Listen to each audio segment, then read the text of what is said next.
bonjour. Suite de nos échanges avec Jean-Marc Tata autour de l'esclavagisme, dans un premier moment, il nous a rappelé toute une série de définitions de l'esclavagisme. Ce n'est pas un phénomène si simple à cerner. Il nous a aussi rendu attentifs au contexte juridique. Pour que l'esclavagisme change, qui était une pratique ancestrale, eh bien, il faut un cadre juridique qui nous permet ensuite, petit à petit, de changer. Je retiens aussi d'un premier échange, que je vous résume ici, 3 moments techniques de l'esclavagisme, tout simplement. Capturer les esclaves, ça n'était pas le fait des Européens. Les vendre, ça c'est un peu plus le cas des Européens. Et enfin, les exploiter, ça c'est évidemment le cas des Européens et aussi, bien sûr, des habitants des Amériques.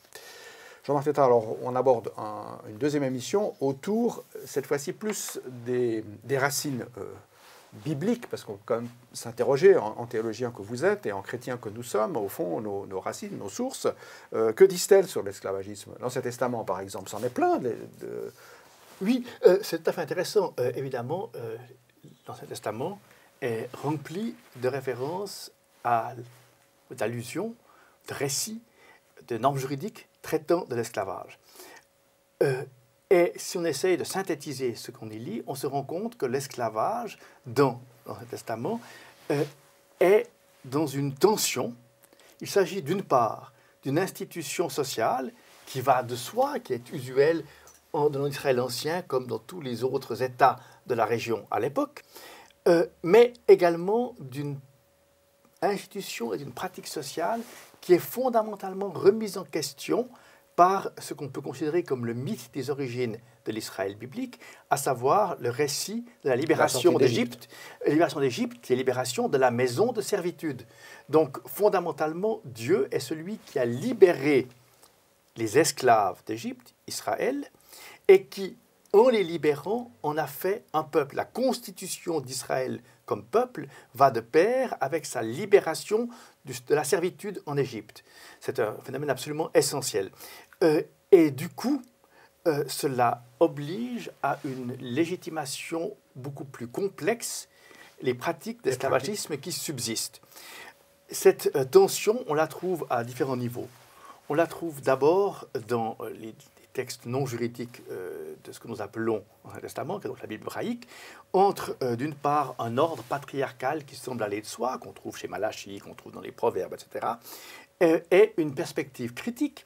Je rappelle par exemple la critique que fait Amos de la réduction en esclavage pour dette, chapitre 2, verset 6, ou de façon plus générale la critique de toute forme de réduction des êtres humains en esclavage. Bon, ça c'est au niveau des textes soit narratifs, soit prophétiques, donc poétiques. Si l'on regarde maintenant les textes plus juridiques, on remarque une évolution. Vous savez que les différents codes juridiques dans le Testament s'inscrivent dans une suite chronologique. Le plus ancien est ce qu'on appelle le livre de l'Alliance, qui se trouve dans le livre de l'Exode. Et on voit assez clairement que son point de vue fondamental est de défendre les intérêts des maîtres. Cela concerne par exemple le fait qu'un taureau tue un esclave n'entraîne pas de condamnation pour homicide, mais simplement l'obligation de réparer le dommage matériel ainsi causé. Et que ce n'est que, semble-t-il, un peu plus tard qu'on a introduit des dispositions destinées à protéger également les intérêts des esclaves. La plus importante étant celle qui restreint l'esclavage pour dette à 6 ans, en obligeant, comme le cycle de 7 jours pour le Shabbat, le cycle de 7 ans pour le travail, 6 ans de travail, après ça, année sabbatique, on est libéré de son esclavage pour dette. Bon. Mais alors, qu'en est-il du Nouveau Testament? Les chrétiens n'ont pas fait la même chose, on aurait pu imaginer, mais c'est pas... alors, c'est beaucoup plus complexe encore. D'abord, le Nouveau Testament, ça existe aussi pour le Nouveau Testament, il faut bien être conscient. Ce qui est évident, il y a plusieurs choses qui me paraissent évidentes. D'abord, là aussi, il y a un aspect théologique qui est essentiel. Le fait que Jésus, le Christ, soit considéré comme quelqu'un qui a pris la forme d'esclave. Ce que nous traduisons dans Philippiens 2, 8 comme serviteur, c'est doulos en grec. Doulos, c'est l'esclave, n'est-ce pas? Donc le Christ est celui qui a pris la forme d'esclave. Du coup, il y a une solidarité fondamentale du christianisme avec les esclaves. La situation d'esclave. Et pas avec le maître. C'est le premier point. Second point, on l'a rappelé tout à l'heure, il y a ces célèbres formules de Paul qui sont probablement des formules baptismales que Paul cite. Galates 3, 28, il n'y a plus ni grec ni juif, il n'y a plus ni esclave ni homme libre, il n'y a plus l'homme et la femme, car tous vous n'êtes qu'un en Jésus-Christ. L'universalisme chrétien exclut toute légitimation de la différence entre esclave et homme libre. Et puis il y a un texte qui va jouer dans toute la suite de la tradition chrétienne un rôle fondamental, c'est le petit billet de Paul à Philémon. Alors, je rappelle la situation, il est fameux. Paul, en prison, a recueilli un esclave, Onésime, qui s'est enfui de chez son maître, Philémon. Philémon a été converti au christianisme, probablement que c'était un juif, donc, à une forme messianique de judaïsme, par Paul. Onésime a lui aussi passé à un judaïsme messianique de type que l'on dira par la suite chrétien auprès de Paul. Paul renvoie Onésime à Philémon en lui demandant de bien le traiter. Mais si l'on regarde le texte de plus près, on voit qu'il est écrit qu'Onésime est un frère bien-aimé, tant dans la chair que dans le Seigneur. La traduction de la Tobe est totalement fausse. Il faut les reprendre le texte grec. Donc, il est bien plus qu'un esclave, dit Paul. Il est un frère bien-aimé. Et il est un frère bien-aimé non seulement au niveau social, mais aussi au niveau religieux. Et bien dans la pointe, c'est au niveau social. Donc, Paul ne demande pas formellement à Philémon de l'affranchir, mais il demande de le considérer comme un frère au niveau social, donc de le traiter comme un homme libre. Oui, j'allais dire, mais comment ça se fait, Jean-Marc Tétart, qu'il a fallu si longtemps entre les sources du Nouveau Testament que vous nous dépeignez là, et puis la fin de l'esclavage, il a fallu quand même des siècles. Oui. Et comment ça se fait? Alors, cela vient d'un phénomène que les sociologues et les historiens du christianisme ont bien analysé depuis au moins Trulch, à savoir, donc depuis ça fait maintenant 100 ans, le grand livre de Trulch est de 1912, les doctrines sociales, à savoir que Paul, comme nous le voyons bien dans l'Épître aux Romains, s'attendait à un retour imminent de Jésus-Christ, mettant fin à l'histoire du monde. Donc, il n'y avait aucune raison d'inscrire un programme de réforme sociale dans la tradition du christianisme.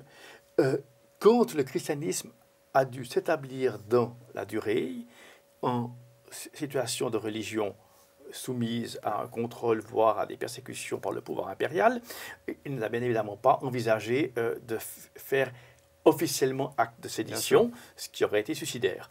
La ligne officielle de l'Église a été de dire on reconnaît l'ordre social. Et cela dure. Cela dure, deux exemples uniquement. Lorsque les paysans, en 1524, se soulèvent, on est après de la Réforme, se soulèvent pour demander que leur situation s'améliore, ils revendiquent la fin du servage au nom de la liberté chrétienne. Et Luther leur refuse. Leur dit que c'est une compréhension charnelle de la liberté, textuellement. Quand on lit les commentaires de Philémon, aussi bien chez Luther que chez Calvin, on retrouve la même chose. Qu'est-ce qui va faire le basculement?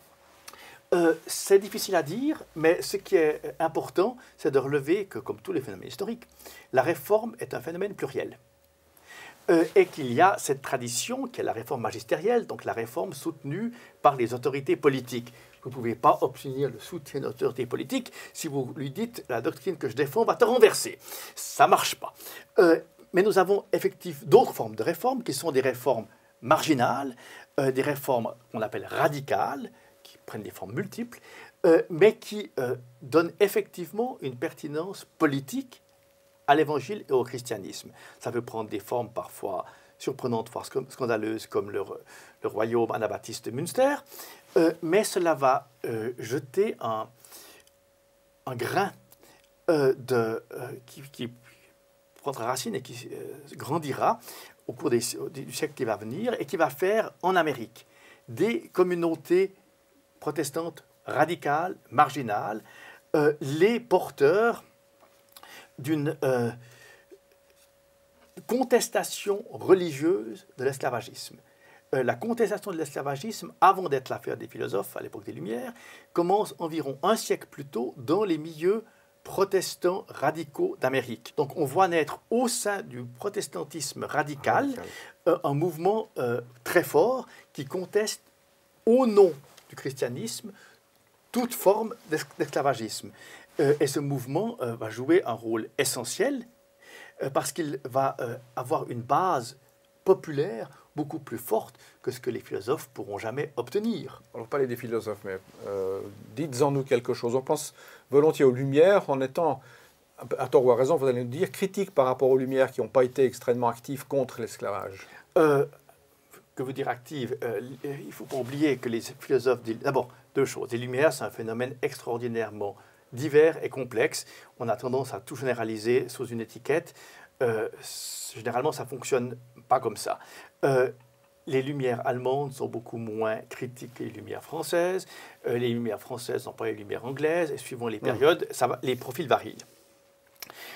Cela dit, les représentants des intellectuels à l'époque des Lumières, ce qui sont un pourcentage minuscule de la population, si c'est 0,5%, c'est beaucoup, sont généralement assez unanimes contre les Lumières. Contre l'esclavage.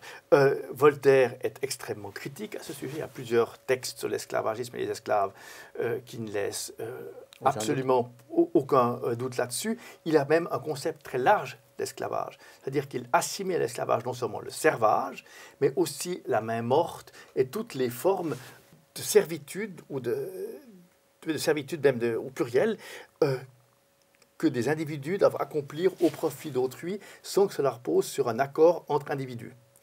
Et il se moque, avec la liberté de parole qu'on lui connaît, de tous ces moines qui s'enrichissent grâce à l'esclavage qu'ils pratiquent, tout en dénonçant l'esclavage dans leur prédication. C'est un motif constant chez Voltaire.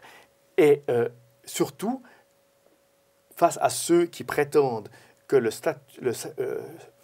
situation d'un esclave est préférable à celle d'un journalier parce qu'il est sûr d'avoir à manger, il a un argument incontestable et extrêmement moderne qui dit « mais plutôt que de faire des théories sur ce que les journaliers et les esclaves préfèrent, posez-leur la question. C'est eux qui doivent décider ce qu'ils préfèrent. » Et il lui dit je suis certain que n'importe quel esclave préférera être libre, même s'il n'est pas sûr de mourir toujours à sa faim, que de rester esclave, qu'un journalier n'acceptera de devenir esclave, même si on lui garantit à ce prix qu'il aura à manger. On est habilité à mettre en doute cet argument, parce qu'on a de nombreux cas attestés historiquement de personnes qui se sont réduites elles-mêmes en esclavage pour échapper à la famine. Donc l'argument n'est peut-être pas au niveau empirique très convaincant, mais quant aux positions de Luther, aux positions de Voltaire, elles ne font pas de doute. On a très peu de temps, Jean-Marc, pour terminer. Une référence, une date, une personne importante qui était un acteur de l'abolition effective de l'esclavage. Alors, l'abolition effective de l'esclavage se joue d'abord en Angleterre. Et là encore, sous l'influence des pasteurs, de façon essentielle, elle ira en 3 temps. Le premier temps sera l'interdiction de la traite, donc du commerce des esclaves, qui est acquis en 1804, sauf erreur. Puis, il y aura l'interdiction de l'exploitation des esclaves, donc de la possession d'esclaves, qui se déroulera dans le temps entre... la première abolition, c'est en France, mais elle sera définitive uniquement dans les années 14-15. Et puis, la dernière, c'est au Brésil, en 1688. Et puis, la troisième étape, c'est assez surprenant, se joue dans la conférence de Berlin sur le partage colonial de l'Afrique. Conférence convoquée par Bismarck, alors au fait de son pouvoir, qui règle le partage de l'Afrique entre les puissances coloniales et qui prévoit, entre autres, que l'on combattra l'esclavage. Donc, ça montre la complexité des phénomènes. La colonisation de l'Afrique va de pair avec l'engagement pris par les puissances coloniales de mettre fin à l'esclavage, donc de mettre fin à la réduction des individus en esclavage par les États africains qui se livraient à la capture d'êtres humains et à leur vente.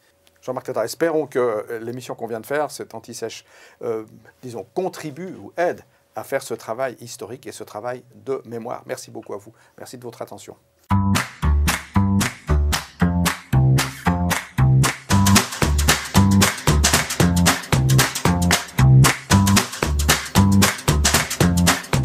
Merci.